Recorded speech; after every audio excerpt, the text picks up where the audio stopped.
वन्दे देवउमापतिं सुरगुरुं वन्दे जगत्कारणं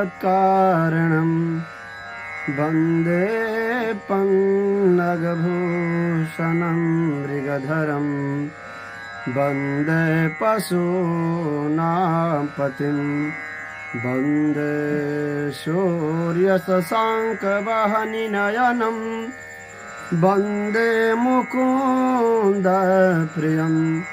वन्दे भक्तजनाश्रयं च वरदं वन्दे शिवं शंकरं। मैं आचार्य ओम प्रकाश जी काशी की पावन धरा से इस पवित्र सावन मास एवं पुरुषोत्तम मास के शुभ अवसर पे नित्य श्री शिव महापुराण कथा से अवगत कराने का प्रयास करता हूँ। पुनः आज मैं आपको श्री शिव महापुराण के विद्येश्वर संहिता अंतर्गत श्रवण कीर्तन और मनन के विषय में क्या क्या श्रेष्ठता प्रतिपादित की गई है इसके विषय में बतलाने जा रहा हूँ। यदि आप हमारे YouTube चैनल के नए श्रोता हैं तो हमारे चैनल को जरूर सब्सक्राइब करेंगे एवं शेयर करेंगे ताकि मैं इसी तरह से आप लोगों को धार्मिक कथाओं से जोड़ने का प्रयास करता रहूं। मुनियो ऊचुः मननं के सदृशं ब्रह्मान् श्रवणं चापि कीदृशं कीर्तनं वा कथं तस्य कीर्तयेत् तद्यथा यथम्। मुनिगण पूछते हैं कि हे ब्राह्मण, मनन कैसा होता है और श्रवण का स्वरूप कैसा होता है, उनको कीर्तन किस प्रकार से किया जाए, इसके विषय में यथार्थ रूप से हमारी जानने की इच्छा है।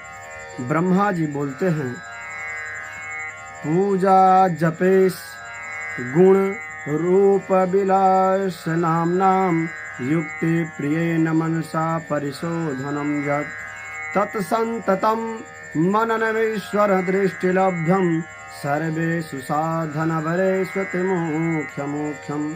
कहते हैं मैं भगवान श्याम सदाशिव के उनके नाम जप और गुण रूप विलास चित्त के द्वारा किस प्रकार से परिशोधन करने के बाद चिंतन करने के बाद भगवान महेश्वर की कृपा दृष्टि मानव के ऊपर उपलब्ध होता है और वह समस्त श्रेष्ठ साधनों का क्या प्रमुखतम साधन है इसके विषय में बतला रहा हूँ। गीतात्मनां श्रुतिपदेन च भाषया वा शंभो प्रताप गुण रूप विलास नाम वाचा स्फुटं चरसवत्सवनं यस्य तत्कृतं भवति साधनमत्र मध्यम। शंभु भगवान सांब सदा शिव के प्रताप गुण एवं विलास के नाम के द्वारा प्रकट करने वाले वेदवाक या भाषा के द्वारा जिस प्रकार से अनुराग के द्वारा भगवान सांब सदा शिव की स्तुति किया जाता है, वही एक मध्य माध्यम तथा साधन है जिसको हम कीर्तन कहते हैं या कीर्तन के रूप में जाना जाता है। यह ज्ञानियों के लिए, हे ज्ञानी, जिस प्रकार से कामी पुरुष स्त्री के प्रति विकल होता है, ठीक उसी प्रकार जिसे सांब सदाशिव में प्रीति चाहिए, शिव विषयक वाणी के द्वारा सर्वेंद्रियों के द्वारा दृढ़ आसक्ति के द्वारा ही इस जगत में श्रवण नाम से प्रसिद्ध है। और यह सिद्धि सत्संगेन भवति श्रवणम पुरस्तात् संकृतम पशुपतरे तद्दृढ़ यस्तात्। जब तक हम सज्जनों का संगति नहीं करेंगे तब तक श्रवण सिद्ध होने वाला नहीं है। जब सज्जनों की संगति की जाती है तो उससे मानव का श्रवण सिद्ध हो जाता है और वह सद्वाक्यों को, सद्ग्रंथों की श्रुतियों को सुनने के लिए अपने इंद्रियों को एकत्रित कर वह मानव सुनता है और अपने मानस पटल को पवित्र करता है।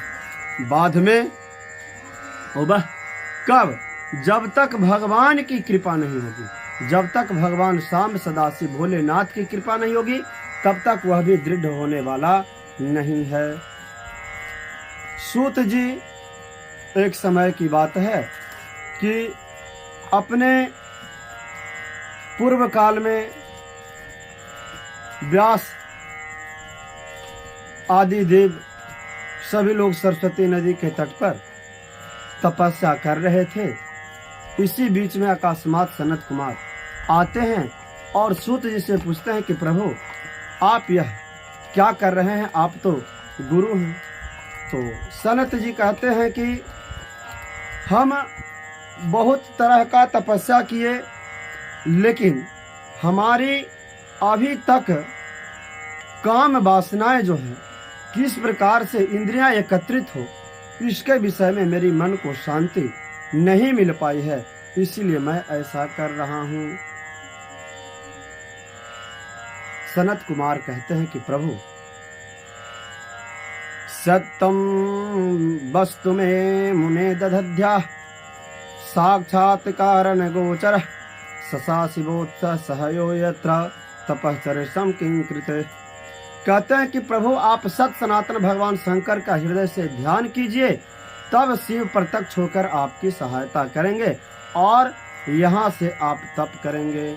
इस प्रकार सनत कुमार के बतलाने पे व्यास आदि ने ठीक कहते हैं कि आप वेद सम्मत धर्म अर्थ काम और मोक्ष की कथा को मन स्वभाव अनेक प्रकार से प्रदर्शित किया, फिर भी मुक्ति का साधन का हमें उदय नहीं हो पाया। यह आश्चर्य है। मुक्ति के साधन को जानने के लिए सनत जिसे सूत जी कहते हैं कि मैं मुक्ति का साधन को जानने के लिए तपस्या कर रहा हूं।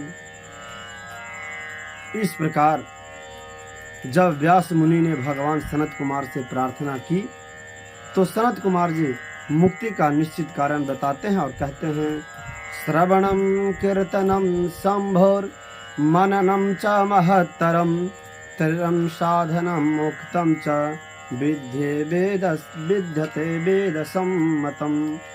भगवान शंकर का श्रवण कीर्तन मनन ये तीनों महत्तर साधन कहे गए हैं और ये तीनों वेद सम्मत हैं।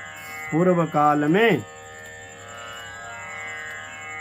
दूसरे साधनों के संभ्रम में भगवान की प्राप्ति के लिए मैं इधर उधर घूमता घूमता मंदराचल पर जा पहुंचा, वहां तपस्या करने लगा। तदंतर तपस्या करते करते करते करते भगवान सांब सदाशिव आज्ञा से भगवान सांब सदाशिव की आज्ञा से नंदिकेश्वर आए और उन्होंने मेरे ऊपर दया की और शिवगणों के स्वामी भगवान नंदिकेश्वर ने हमें स्नेह पूर्वक मुक्ति का उत्तम साधन बतला दे। उन्होंने कहा कि श्रवणम कीर्तनम शंभो मरणनम वेद सम्मतम। यह भगवान शंकर का श्रवण कीर्तन और मनन यही तीन साधन है जो मुक्ति के साक्षात कारण है। यह बात स्वयं भगवान शिव ने मुझसे कहा था। अतः हे ब्राह्मण, आप श्रवणादि तीनों साधनों के बारे में अनुष्ठान करें, इसी से आपकी मुक्ति संभव होने वाली है। इस प्रकार बताकर ऋषिगण से आपने श्रवण आदि तीनों साधनों का मुक्ति का उपाय बताया जो मनुष्य को श्रवण और तीनों साधनों में समर्थ है। कहते हैं कि प्रभु अब ये बताइए, ऋषिगण कहते हैं कि आपने तो श्रवण कीर्तन सबका विधि विधान बतला दिया, लेकिन जो मानव का इंद्रियां विकल है, इकट्ठा नहीं हो पा रहा, एकत्रित नहीं हो पा रहा है, वह किस प्रकार का साधन करे, किस विग्रह की पूजा करे जिससे उसको शिव साइज की प्राप्ति हो, इसके विषय में हमें बतलाइए। कह रहे हैं सूत जी कि सौनक जी, जो मानव श्रवण कीर्तन मनन इन तीनों साधनों को करने में असमर्थ है, वह सांब सदाशिव का मूर्ति का स्थापना कर नित्य उनका पूजन करे तो वह संसार को पार लग सकता है, इस भव सागर से पार पा सकता है। परंतु अपि द्रव्यम बहे देव याथा बलम वंचयन,